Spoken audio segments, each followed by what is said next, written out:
ఎన్ని తరాలు గడిచినా కాలం ఎంత ఆధునికంగా మారినా కొన్ని సెంటిమెంట్స్ని ఎమోషన్స్ని వేరు చేయడం అంత సులువైన విషయం కాదు. అలాంటి భావోద్వేగమే ఆధ్యాత్మికత. ఈ హడావిడి జీవితంలో కాస్తంత ప్రశాంతత కావాలని, కాసేపు అలా కూర్చొని సేద తీరాలని చాలామందికి ఉంటుంది. ఇందుకోసమే కొందరు లాంగ్ టూర్స్కి వెళ్తారు, ప్రకృతిలోకి వెళ్ళి ఆస్వాదిస్తారు. కొందరు మాత్రం ఆలయాలకు వెళ్తారు, తమకు నచ్చిన దేవుని దగ్గరికి వెళ్ళి ప్రార్థిస్తారు. గుడిలో కాసేపు అలా కూర్చొని దైవనామస్మరణ చేసి రీఛార్జ్ అవుతారు. ఈ మధ్య కాలంలో ఇలాంటి వాళ్ళ సంఖ్య పెరుగుతోంది. నేచర్లో గడిపేందుకు ఎంత ఇంట్రెస్ట్ చూపిస్తున్నప్పటికీ ఆధ్యాత్మిక యాత్రలు చేస్తున్నారు. దేశంలో ఎక్కడెక్కడ పురాతన ఆలయాలున్నాయి, వాటి ప్రాముఖ్యత ఏంటి అని తెలుసుకునేందుకు చాలామంది ఆసక్తి చూపిస్తున్నారు. ఇదే సమయంలో ఆధ్యాత్మిక వేడుకల్లోనూ పాల్గొంటున్నారు. అందుకే భారత్లో స్పిరిచువల్ టూరిజం క్రమంగా పెరుగుతోంది. అందుకోసం ఖర్చుకి వెనుకాడడం లేదు పర్యాటకులు. మహాకుంభమేళా జరుగుతున్న ఈ సమయంలో మరోసారి ఆధ్యాత్మిక పర్యాటకం గురించి చర్చ జరుగుతోంది. యూపీలోని ప్రయాగ్రాజ్లో మహాకుంభమేళా అత్యంత ఘనంగా ప్రారంభమైంది. త్రివేణి సంగమంలో రాజస్నానంతో భక్తులు తరిస్తున్నారు. ఈ మేళాకి కనీసం 40 కోట్ల మంది వస్తారని అంచనా. అందుకు తగ్గట్టుగానే అన్ని ఏర్పాట్లు చేసింది ప్రభుత్వం. ప్రత్యేకంగా 6,900 కోట్ల బడ్జెట్ని కేటాయించింది. ఈ స్థాయిలో నిధులు కేటాయించారా అని ఆశ్చర్యం అనిపించినా ఈ మేళా ద్వారా వచ్చే ఆదాయం ఎంతో తెలిస్తే అంతకన్నా ఆశ్చర్యపోతాం.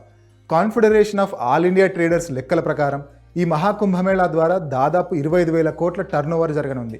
పూజా సామాగ్రి పరంగా 5,000 కోట్లు, డైరీ ఉత్పత్తులకు 4,000 కోట్ల మేర ఆదాయం వస్తుందని అంచనా. ఇక అత్యంత ముఖ్యమైన ఆతిథ్య రంగంలో సుమారు 6,000 కోట్ల వ్యాపారం జరుగుతుందని లెక్కలు వేస్తున్నారు. ముఖ్యంగా లగ్జరీ హోటల్స్ బుకింగ్స్ ద్వారానే ఈ ఆదాయం సమకూరనుంది. సింపుల్గా చెప్పాలంటే ఈ మహాకుంభమేళా స్థానిక వ్యాపారులకు ఓ బంగారు పాత్ర లాంటిది.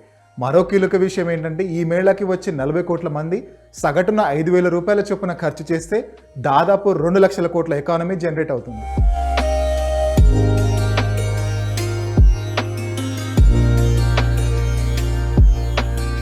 ఈ మేళా కోసం నదీ తీరంలో ఏర్పాటు చేసిన లగ్జరీ టెంట్లలో ఉండాలంటే ఓ రాత్రికి 1,00,000 రూపాయలు చెల్లించాలి. ఆ ధరకు తగ్గట్టుగానే సౌకర్యాలు కల్పిస్తారు. యూపీ ప్రభుత్వం దాదాపు 1,60,000 టెంట్లు ఏర్పాటు చేసింది. వీటిలో 2,000కు పైగా లగ్జరీ టెంట్లు ఉన్నాయి. మామూలు టెంట్లలో అయితే ఓ రాత్రికి 18,000 నుంచి 20,000 వరకు ఖర్చు అవుతుంది. ఇక ఫుడ్ కోర్ట్ల వ్యాపారం భారీగానే ఉంటుంది. కోట్ల రూపాయల టర్నోవర్ ఆహార పదార్థాలపైనే జరుగుతుంది. వీటితో పాటు హోమ్ స్టేలకు మంచి డిమాండ్ ఉంటుంది. ఇక విదేశీ టూరిస్టుల కోసం గైడ్స్ కూడా అందుబాటులో ఉంటారు. వాళ్లకు బాగానే ఆదాయం వస్తుంది. చిన్న వ్యాపారుల నుంచి లగ్జరీ హోటళ్లు నడిపే వ్యాపారుల వరకు అందరూ ఈ మేళా ద్వారా లాభపడతారు. ఈ లెక్కలన్నీ చెప్పేది ఎందుకంటే మహాకుంభమేళా పేరిట ఏ మేర ఆదాయం వస్తుందో చెప్పడానికి. ఇది ఓ మహా ఆధ్యాత్మిక కార్యక్రమమే కావచ్చు, కానీ అదే సమయంలో ప్రభుత్వ ఖజానా నింపే పండుగ కూడా. అందుకే ఆలయాలను కేవలం ఆధ్యాత్మిక కోణంలోనే కాకుండా ప్రభుత్వాన్ని నడిపించే సామర్థ్యం ఉన్న కేంద్రాలుగాను పరిగణించాలని కొంతమంది పెద్దలు చెబుతుంటారు.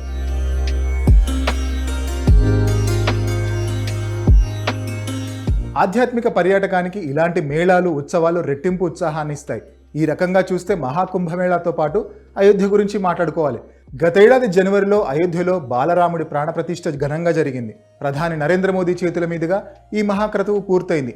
అయోధ్య రామమందిర ప్రారంభమై ఏడాది అయింది. యూపీలో తాజ్మహల్ అతిపెద్ద టూరిస్ట్ స్పాట్. కానీ రామమందిర నిర్మాణం పూర్తయ్యాక తాజ్మహల్కి వచ్చే వాళ్ల సంఖ్య తగ్గింది. అయోధ్యకు పర్యాటకుల తాకిడి పెరిగినట్టు కొన్ని నివేదికలు చెబుతున్నాయి. గతేడాది జనవరి నుంచి సెప్టెంబర్ వరకు చూస్తే అయోధ్యలో 13.5 కోట్ల మంది బాలరాముడిని దర్శించుకున్నారు. వీళ్లతో పాటు 3,000 మందికి పైగా విదేశీ పర్యాటకులు అయోధ్యకి వచ్చారు.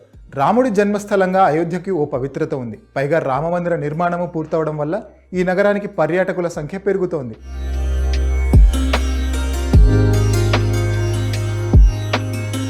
అయోధ్య కారణంగా చుట్టుపక్కల ఉన్న వారణాసి, మధుర, ప్రయాగ్రాజ్, మీర్జాపూర్ ప్రాంతాల్లోనూ టూరిజం అభివృద్ధి చెందుతోంది.